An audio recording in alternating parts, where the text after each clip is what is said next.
Hello, तो कैसे आप सभी? स्वागत है आप सबका आपके अपने YouTube channel him study group में। तो जैसा कि आपको पता है कि इंग्लिश का ग्रामर जो हमारा वो चला हुआ है यहाँ पे, और इंग्लिश का हमारा वर्ण टॉपिक चला हुआ है, ठीक है। और वर्ण जो है वो उसमें भी हमने आधा कर लिया था, और आज हम पढ़ेंगे स्वर के कितने भेद होते हैं। तो आज हम स्वरों के बारे में पढ़ेंगे। तो आपके जो स्वर है ये आपके 3 टाइप के होते हैं: ह्रस्व स्वर, दीर्घ स्वर और प्लुत स्वर, ठीक है। ये तो आपको पता है, लेकिन सबसे पहले आपने एक काम करना है, वीडियो को ज़्यादा से ज़्यादा शेयर करना है, चैनल को सब्सक्राइब करना है, ठीक है। This is the best opportunity to crack HP forest guard exam, ठीक है। तो इसलिए आपने जो ये जो अपॉर्चुनिटी है उन सभी स्टूडेंट के लिए जो अपना कोई भी कोर्स अफोर्ड नहीं कर सकते हैं, ठीक है। तो उनके लिए ये बेस्ट अपॉर्चुनिटी है, ठीक है। तो आपने क्या करना है कि वीडियो को ज़्यादा से ज़्यादा शेयर करना है, चैनल को सब्सक्राइब करना है। तो let we start today topic. तो आज का जो हमारा टॉपिक है कि जो स्वर है, इन स्वरों को हम क्या कहते हैं, इन स्वरों को हम क्या कहेंगे। उच्चारण के आधार पर स्वर के 3 भेद होते हैं, ठीक है। कौन कौन से होते हैं? ह्रस्व स्वर होते हैं, दीर्घ स्वर होते हैं और प्लुत स्वर होते हैं। तो सबसे पहले हम बात करेंगे किसकी? ह्रस्व स्वर की, ठीक है। तो सबसे पहले हम बात करेंगे ह्रस्व स्वर की, ठीक है। तो ये जो आपका ह्रस्व स्वर है, तो ह्रस्व स्वर को हम क्या कहेंगे? और ह्रस्व स्वर को जो हम इनको जो वो मूल स्वर भी कहते हैं। क्या कहते हैं? मूल स्वर भी कहते हैं। क्वेश्चन में आता है कि मूल स्वर किसे कहा जाता है? तो मूल स्वर जो आपका ह्रस्व स्वर को जो वो मूल स्वर भी कहा जाता है। तो आपको पता होना चाहिए कि ह्रस्व स्वर में जो आता है क्या क्या, कौन कौन से आपके स्वर आते हैं ह्रस्व स्वर में, ये आपको पता होना चाहिए, ठीक है। तो ह्रस्व स्वर में जो आपका अ आएगा, ठीक है, फिर छोटी ई आएगी, ठीक है, फिर छोटा ऊ आएगा, और फिर आपकी री आएगी। ये आपके सारे ह्रस्व स्वर में आते हैं। तो ये थे आपके ह्रस्व स्वर, इनको हम मूल स्वर भी कहते हैं, आपने ये याद रखना है, ठीक है। आपके मूल स्वर और ह्रस्व स्वर दोनों कैसे पूछे कि मूल स्वर किसे कहा जाता है, तो हम जो ह्रस्व स्वर हैं उनको ही मूल स्वर कहते हैं। तो इसमें आता है आपका छोटा अ, ई, छोटा ऊ और छोटी ई और री, ये आपके ह्रस्व स्वर में आते हैं, ठीक है। अब सेकंड वन पे हमारा वो कौन है? वो है आपका दीर्घ स्वर। कौन सा? दीर्घ स्वर, दीर्घ स्वर, ठीक है। तो दीर्घ स्वर कौन से होते हैं? तो दीर्घ स्वर वह स्वर होते हैं, दीर्घ स्वर जो वो वह स्वर होते हैं, ठीक है। कौन से? जिनके उच्चारण में, मतलब जिनके बोलने में जो वो ह्रस्व स्वर से क्या, ह्रस्व स्वर से जो वो दुगना समय लगता है, ठीक है। दुगना समय लगता है, दुगना समय लगता है। इनको क्या बोलते हैं हम? इनको बोलते हैं हम कौन सा? दीर्घ स्वर। तो दीर्घ स्वर कौन से हैं? दीर्घ स्वर वे आपके जिनके उच्चारण में जो वो ह्रस्व स्वर से जो वो दोगुना समय लगता है, ठीक है। उनको हम क्या बोलते हैं? दीर्घ स्वर बोलते हैं। तो दीर्घ स्वर में क्या क्या आएगा आपका? दीर्घ स्वर में आएगा आपका, एक तो आएगा आपका आ, ठीक है, बड़ा आ, बड़ी ई, बड़ा ऊ, ठीक है। फिर ए आएगा, फिर ए आएगा, ये पहले आता है ये बाद में आता है, पर हमने लिख दिया, आपने समझ लेना, ठीक है। फिर ओ आएगा, फिर आओ आएगा। तो आपके दीर्घ स्वर कितने होते हैं? 1 2 3 4 5 6 7, 7 जो होते हैं आपके दीर्घ स्वर होते हैं, ठीक है। और ह्रस्व स्वर जो होते हैं आपके वो होते हैं 4, और ह्रस्व स्वर को हम मूल स्वर भी कहते हैं, ठीक है। तो दीर्घ स्वर वह स्वर होते हैं जिनके उच्चारण में जो वो ह्रस्व स्वर से दुगना समय लगता है, उनको बोलते हैं हम दीर्घ स्वर, ठीक है। अब चलते हैं नेक्स्ट। और नेक्स्ट कौन है आपका? नेक्स्ट आपका प्लुत स्वर। थर्ड नंबर पे आते हैं आपका कौन सा? प्लुत स्वर, ठीक है। प्लुत स्वर, तो आपको पता होना चाहिए प्लुत स्वर कौन होते हैं। प्लुत स्वर वे स्वर होते हैं जिनके उच्चारण में, ठीक है, जिनके उच्चारण में जो वो आपका जो ह्रस्व और दीर्घ स्वर इनसे जो वह अधिक समय लगता है, इनमें जो वह दीर्घ, आप सीधे शॉर्ट में ऐसे कह देते हैं कि प्लुत स्वर उन स्वरों को कहा जाता है, किसे कहा जाता है? प्लुत स्वर जो आपका उन वर्णों या स्वरों को कहा जाता है जिनके जिनके उच्चारण में जो है वो दीर्घ स्वर, जो आपके दीर्घ स्वर हैं उनसे जो है ज़्यादा समय लगता है, उनसे ज़्यादा समय लगता है, ठीक है। ये आपके प्लुत स्वर है, ये आपके प्लुत स्वर है, इनके डेफिनेशन पूछी जाती है, और ये आपका बहुत इंपॉर्टेंट चैप्टर है। तो जैसे कौन कौन से हो गए, जैसे हम करते हैं कौन सा? ओम, ओम हो गया आपका, फिर हरि ओम हो गया, ओम होता है और हरि ओम हो गए, ये जो आप कहते हैं ये आते हैं आपके प्लूत स्वर में। तो आपको पता चल गया 3 स्वर होते हैं। तो क्या क्या पढ़ा हमने पहले? तो आपके कि हस्व स्वर, स्वर के 3 भेद होते हैं, ठीक है, हस्व स्वर, दीर्घ स्वर और प्लूत स्वर, समझ गए।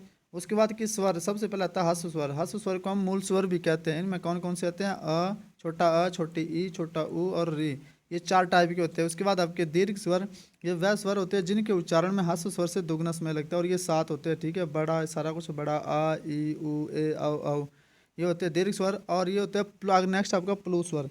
प्लूत स्वर जो हम उन स्वरों को कहते हैं जिनके उच्चारण में दीर्घ स्वर से ज़्यादा समय लगते हैं, उनको कहते हैं हम प्लूत स्वर, ठीक है। ये हो गया आपके स्वरों के भेद। अब चलते हैं हम नेक्स्ट हम देखेंगे कि जो आपके जीव के आधार पर जो स्वरों के भेद हैं वो कितने हैं, ठीक है। तो जीव के आधार पर स्वरों के भेद अब देखेंगे हम क्या, जीव के आधार पर, जीव के आधार पर, जीव के आधार पर स्वर के क्या भेद। तो जीव के आधार पर स्वर के 3 भेद होते हैं। कितने? 3 भेद होते हैं। कौन कौन से? एक होता है अग्र स्वर, ठीक है, एक होता है आपका मध्य स्वर, और एक होता है आपका पश्च स्वर। ये भी आपके 3 होते हैं, ठीक है। तो सबसे पहले हम बात करेंगे कौन से स्वर की? अग्र स्वर। अग्र स्वर वह स्वर होते हैं जिनमें जो जीव का होता है अगला भाग काम करता है, ठीक है। तो इनमें कौन कौन से हैं? आपकी ये ई हो गया, बड़ी ई, छोटी ई हो गया, ए हो गया और ए हो गया। ये आ गया आपके अग्र स्वर में, ठीक है, ये आ गया आपके अग्र स्वर में। इसके बाद होते हैं, इसमें अगला भाग का काम करता है जीव का, ठीक है। और फिर आ गया आपका मध्य स्वर। कौन सा? मध्य स्वर। और मध्य स्वर जो आपका वो एक होता है, वो कौन सा? अ, ठीक है। फिर इसमें मध्य भाग काम करता है जीव का अ। जैसे अब आ गया आपका पश्च स्वर। कौन सा? पश्च स्वर। तो पश्च स्वर जो आपके वो कौन कौन से होंगे? वो होंगे आपका आ होगा, ठीक है, ऊ होगा, ऊ होगा, ओ होगा और औ होगा। ये हो गए आपके कौन से स्वर? अग्र स्वर, मध्य स्वर और पश्च स्वर। जीव के आधार पर स्वरों के 3 भेद होते हैं। ये भी बहुत इंपॉर्टेंट चैप्टर है। वर्णों का आपका पूरा टॉपिक जो है वो कुछ भी स्किप करने लायक नहीं है। सारा कुछ आपका पेपर के पॉइंट ऑफ व्यू से बहुत इंपॉर्टेंट है, ठीक है। तो आपको ये पता होना चाहिए कि अग्र स्वर, मध्य स्वर, पश्च स्वर, आपको यहाँ आगे समझ आ गया आपका वर्ग जो भी आपके मतलब अग्र स्वर, मध्य स्वर, पश्च स्वर, ठीक है। और अब हम बात करेंगे जो आपकी सारणी होती है स्वरों की, ठीक है। जो व्यंजन होते हैं, तो व्यंजन जो होते हैं कि मतलब व्यंजन कितने प्रकार के होते हैं। अब चलते हैं व्यंजन की ओर। इतने तक तो आगे स्वरों के आपके, ठीक है। अब चलते हैं व्यंजन की ओर। तो आज हम बात करेंगे सबसे पहले कि जो व्यंजन है, व्यंजन जो आपके वो कितने प्रकार के होते हैं। व्यंजन कितने प्रकार के होते हैं, ठीक है।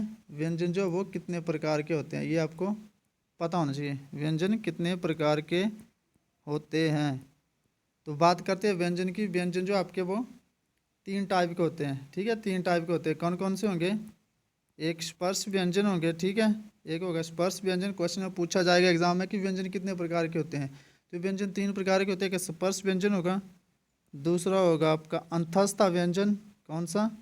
अंतस्था व्यंजन। और थर्ड वन जो होगा आपका वो कौन से होंगे? थर्ड वन होंगे आपके ऊष्म व्यंजन, ठीक है। तो सबसे पहले तो हम बात करते हैं कि जो आपके स्पर्श व्यंजन है, स्पर्श व्यंजन कौन से होते हैं। जो आपके स्पर्श व्यंजन है वो कौन से होते हैं। तो स्पर्श व्यंजन वह व्यंजन होते हैं जिनका उच्चारण में जो कंठ होता है, अपना कंठ ना, गला, कंठ, जिहागरा, तालु जैसे अपनी जीभ होती है, जीभ से ऊपर का भाग जो होता है वो, और दंत, मूर्धन्य, इनका यूज किया जाता है इनमें, ठीक है। इनको हम स्पर्श व्यंजन बोलते हैं। तो स्पर्श व्यंजन की आप डेफिनेशन लिख दीजिए, जिससे आपको आगे जब मैं सारणी गिराऊंगा तो इसको समझने में आसानी रहेगी। तो स्पर्श व्यंजन आप डेफिनेशन लिख लीजिए। तो स्पर्श व्यंजन, तो यहाँ पे लिखिए आप स्पर्श व्यंजन के उच्चारण में, जैसे स्पर्श व्यंजन का जब हम उच्चारण करते हैं तो उनके उच्चारण में कंठ, कंठ मतलब गला, कंठ के अतिरिक्त, कंठ के अतिरिक्त जिहाग्रा, ठीक है, जिहाग्रा, तालु, तालु मतलब जो जीभ होती है हमारा उससे ऊपर का जो अंबर होता है, ऊपर जो हिस्सा होता है उसको तालु बोलते हैं। और दंत, दंत और मूर्धा, मूर्धा, ओष्ठ आदि का प्रयोग किया जाता है। ठीक है, ओष्ठ आदि का प्रयोग किया जाता है। आपको इतना याद रखने की ज़रूरत नहीं है, ये आपको सारणी से जब वो है सारा कुछ क्लियर हो जाएगा। ठीक है, तो आज हम पहले इसकी बात करते हैं कौन से, क वर्ग, च वर्ग, ट वर्ग की। ठीक है, तो सबसे पहले तो हम बात करेंगे कि क वर्ग में कौन से आते हैं। ठीक है, च वर्ग में क्या आएगा। ठीक है, क वर्ग च वर्ग हो गया आपका, फिर आपका ट वर्ग हो गया। ठीक है, फिर आपका त वर्ग हो गया, फिर आपका प वर्ग हो गया। ये जो हमारी ये सारणी है। ठीक है, तो क वर्ग में क्या क्या आएगा आपका, क, ख, ग, घ, अंग। ठीक है, ये आ गया आपका क वर्ग में। और च वर्ग में क्या क्या आएगा आपका, च, छ, ज, झ, अण। ये आएगा आपके च वर्ग में। और ट वर्ग में क्या क्या आएगा आपका, ट वर्ग में आएगा आपका ट, ठ, ड, अड़, अण्य।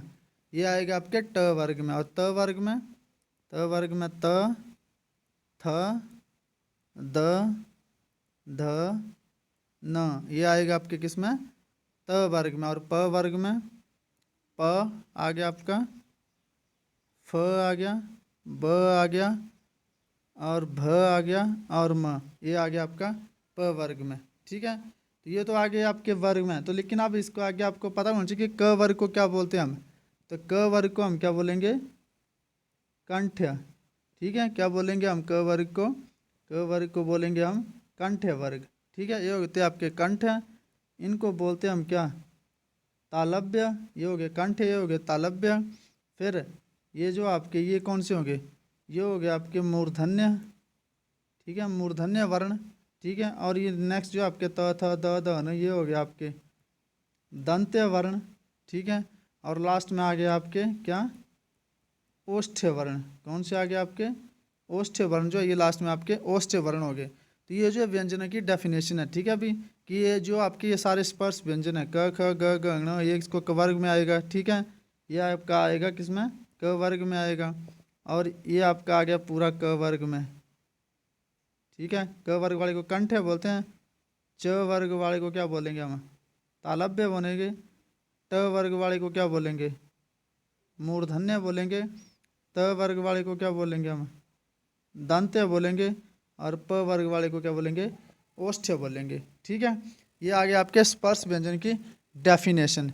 इसके बाद चलते हैं हम, इसके बाद एक तो हो गया आपके व्यंजन के कौन से व्यंजन, स्पर्श व्यंजन। इसके बाद आते हैं आपके सेकंड वन कौन सा, अंतस्थ व्यंजन। क्योंकि व्यंजन जो हमने 3 टाइप के पढ़े ना, तो सेकंड वन जो आपका कौन से व्यंजन होंगे, अंतस्थ व्यंजन। अब इसकी डेफिनेशन भी लिखिए आप। अंतस्थ व्यंजन कौन कौन से होते हैं, पहले ये होते हैं य, र, ल और व। अंतस्थ व्यंजन बोलते हैं हम इनको। ठीक है, इनको अंतस्थ व्यंजन क्यों बोलते हैं हम, क्योंकि ये जो है वो ये आपके आधे, क्या बोलते हैं इनको, ये आधे स्वर होते हैं।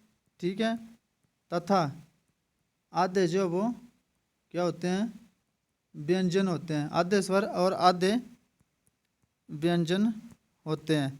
ठीक है, और इनके उच्चारण में जो है वो आपका व्यंजनों की तुलना में थोड़ा ज़्यादा समय लगता है। ठीक है, और इन्हें हम अर्ध स्वर या मध्यवर्ती व्यंजन भी कहते हैं। इन्हें हम क्या कहते हैं, और इन्हें जो है हम अर्ध स्वर या मध्यवर्ती व्यंजन भी कहते हैं। याद रखना, इन्हें हम अर्ध स्वर या मध्यवर्ती जो है वो व्यंजन भी कहते हैं। ठीक है, अर्ध स्वर या मध्यवर्ती व्यंजन भी इन्हें कहते हैं। सबसे पहले तो आपको पता होना चाहिए कि अंतस्थ व्यंजन कौन से है। य, र, ल, व आपके ये अंतस्थ व्यंजन है। ठीक है, इन्हें जो है वो आधे व्यंजन या मतलब अर्ध स्वर कहा जाता है। इन्हें जो वो अर्ध स्वर या मध्यवर्ती व्यंजन भी कहा जाता है। अर्ध स्वर और मध्यवर्ती व्यंजन भी कहा जाता है। तो आपको ये जो है पता होना चाहिए इसकी डेफिनेशन। ये जो वो आधे स्वर तथा आधे व्यंजन होते हैं। ठीक है, ये आधे स्वर तथा आधे व्यंजन होते हैं, ये भी आपको पता होना चाहिए। चलते हैं नेक्स्ट, इसका थर्ड जो है, थर्ड इसका टॉपिक है कि ये तो हो गया आपका कि एक स्पर्श व्यंजन हो गया, अंतस्थ व्यंजन, और थर्ड वन हो गया आपका ऊष्म व्यंजन।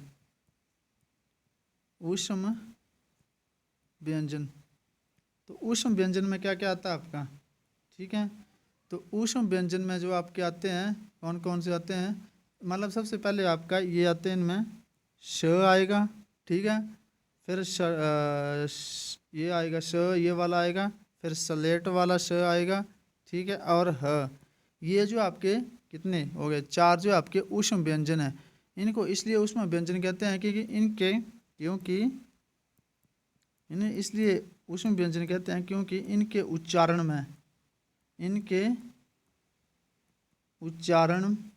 में घर्षण से उत्पन्न जो है वायु का निष्कासन होता है, ठीक है। वायु का निष्कासन होता है। घर्षण से क्या मतलब, इसको बताता हूँ घर्षण क्या होता है। जैसे अब स बोलेंगे, श तो हवा निकल रही है ना बाहर, हवा आपकी बाहर निकल रही है, तो इसलिए बोलते हैं इनके उच्चारण में जो वो घर्षण से उत्पन्न वायु का निष्कासन होता है। तो ये हो गया आपका व्यंजन के, आपके 3 टाइप के व्यंजन होते हैं। एक हो गया आपका स्पर्श व्यंजन, ठीक है। कौन कौन से व्यंजन पढ़े हमने, एक हो गया हमारा कौन सा, स्पर्श व्यंजन, ठीक है। दूसरा हो गया आपका अंतस्था व्यंजन,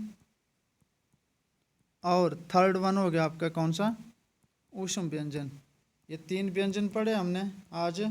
और ऊपर से स्वर पढ़े कौन कौन से, ह्रस्व स्वर, ठीक है, ह्रस्व स्वर हो गया, दीर्घ स्वर हो गया, और प्लुत स्वर हो गए। 3 हमने स्वर पढ़े आज, ठीक है। तो थोड़ा थोड़ा करते हैं तो आपको ज़्यादा आएगा, ज़्यादा इकट्ठा करने से आपको जो मतलब जो दिमाग में खिचड़ी बन जाएगी। आप थोड़ा थोड़ा ऐसे पढ़ते रहिए। बाकी मॉक टेस्ट आपके जब विवरण कंप्लीट हो जाएगा तो हम आगे जब हम मॉक टेस्ट सीरीज इसकी जो विवरण होगी वो करेंगे, ठीक है। तो आई होप आपको सेशन पसंद आया होगा। तो इसी तरह के सेशन के लिए बने रहिए हमारे साथ। तब तक मिलते हैं नेक्स्ट वीडियो में। जय हिंद, जय भारत।